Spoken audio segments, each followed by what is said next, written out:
have ever talked to anyone about post-war Britain, they will say that the post-war years were worse than the war years. Lend-Lease had ended, and martial aid, though announced, had not reached the pockets of Bristolians. Stokes Croft has a counter-culture reputation, and even had a recent riot over the opening of a local Tesco Express. But in 1949 it was just some run-down area in the centre of Bristol. But people were desperate in those days and money was in short supply. James, over to you to describe what happened.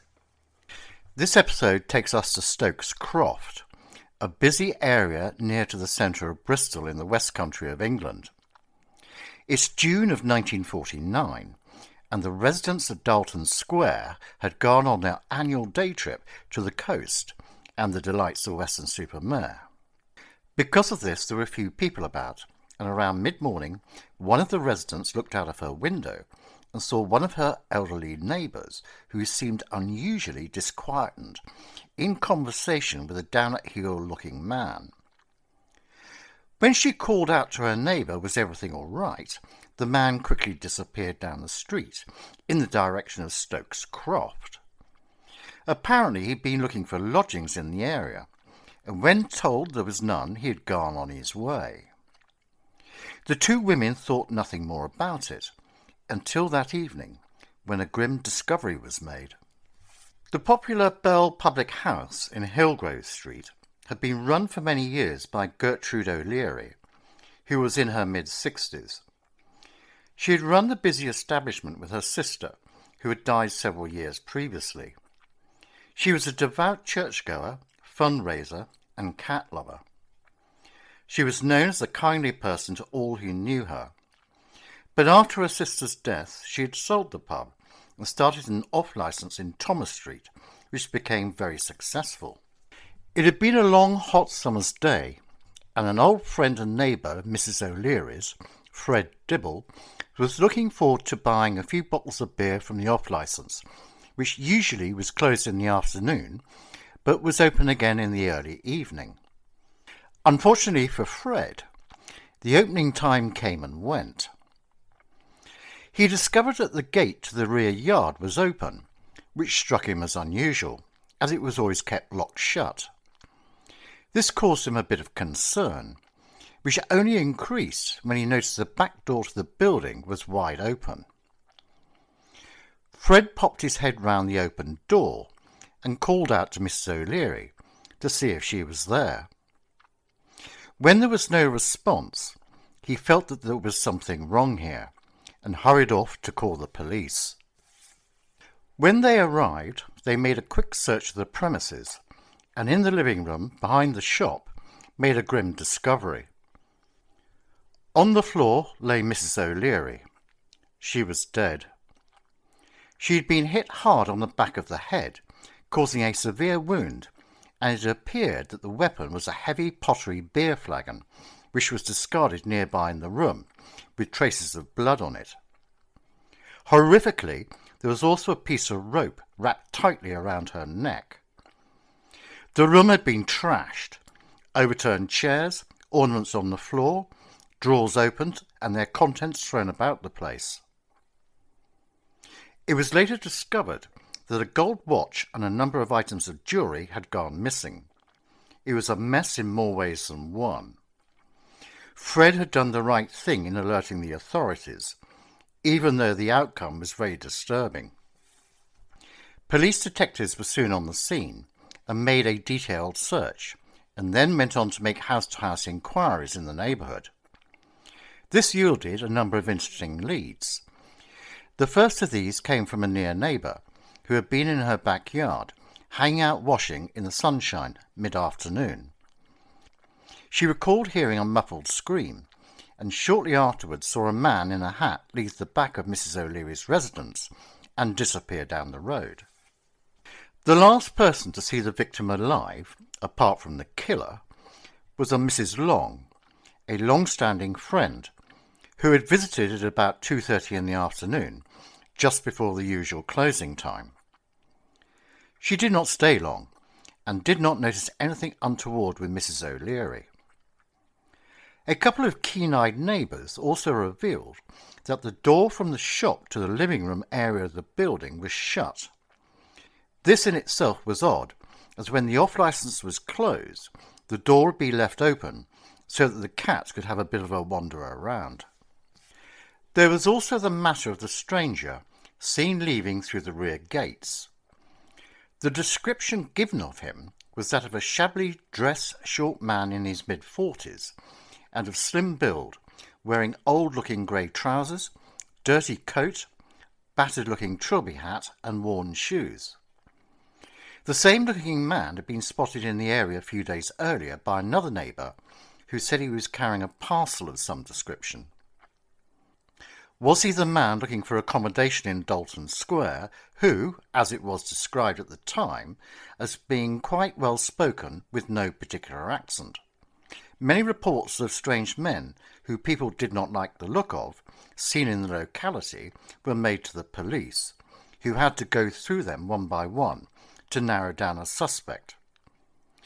Mrs. O'Leary had spoken of a stranger to friends who had come into her shop and that she had had difficulty getting rid of him. The Bristol police called for help from their colleagues at Scotland Yard to assist them with their inquiries. Help duly arrived from London and immediately went to work on 2 new leads gleaned from all of the statements that had been taken from people in the area. Attention was focused on a nearby boarding house which provided cheap accommodation. The search yielded results, with the discovery of some items of blood-stained clothing, matching what the description of those worn by the stranger leaving the back of Mrs. O'Leary's property on the day in question.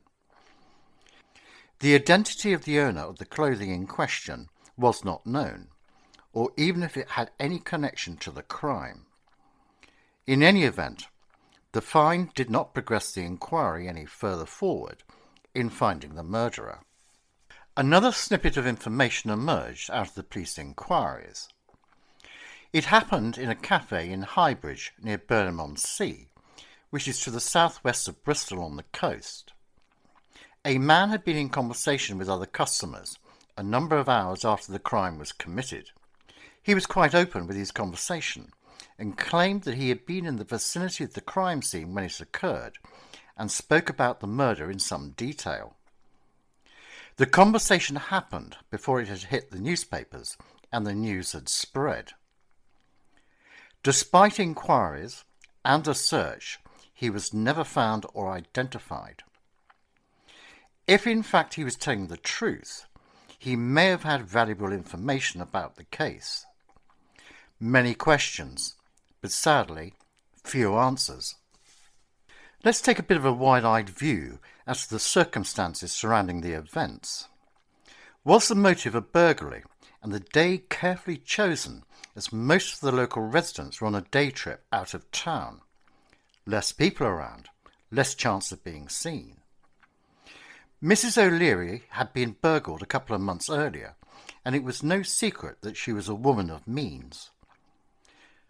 Had the victim been watched in the past, her movements, routine, and when the shop opened and closed? Was it a premeditated crime, or simply an unplanned attack on a vulnerable woman by a stranger who thought it was an easy target? Again, unanswered questions. A few months later, the police arrested a man in connection with the case who was working in Devon, who matched the description of the suspect. The man was eventually released without charge, having proved that he was not in Bristol at the time of the murder. Sadly, that was the last lead that was followed up. To this day, the murder of Mrs. O'Leary is marked unsolved on the police investigation file. A kindly woman's murder remains unresolved. John, a very harrowing story and a criminal evading justice. What are your thoughts on the matter?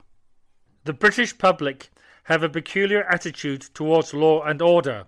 On the one hand, they insist that the police find the criminals ASAP, yet object to national identity cards as an assault on personal liberty. But if the public were sincere in combating crime, they would insist on national identity cards and fingerprints for everyone. Obviously, they will tolerate a reasonable amount of crime in exchange for personal liberty. The police found a series of fingerprints that showed the person was not a regular at the off-licence. In a police state, the person would be found and asked as to his whereabouts. To modern eyes, the amounts stolen were pitiful, but the country was effectively broke, and you had to rob a bank if you wanted to enrich yourself illegally. It would be decades before you could sit in your bedroom and empty someone else's account electronically. The interesting thing about the case is that a large number of residents had gone on a daytime excursion to the delights of the West Country town of Weston-super-Mare. Hence the lack of witnesses. Did the murderer know of this trip? Whilst it is very easy to start wars, it is extremely difficult to end them. Politicians have to explain to grieving families that the sacrifice of their sons was not in vain.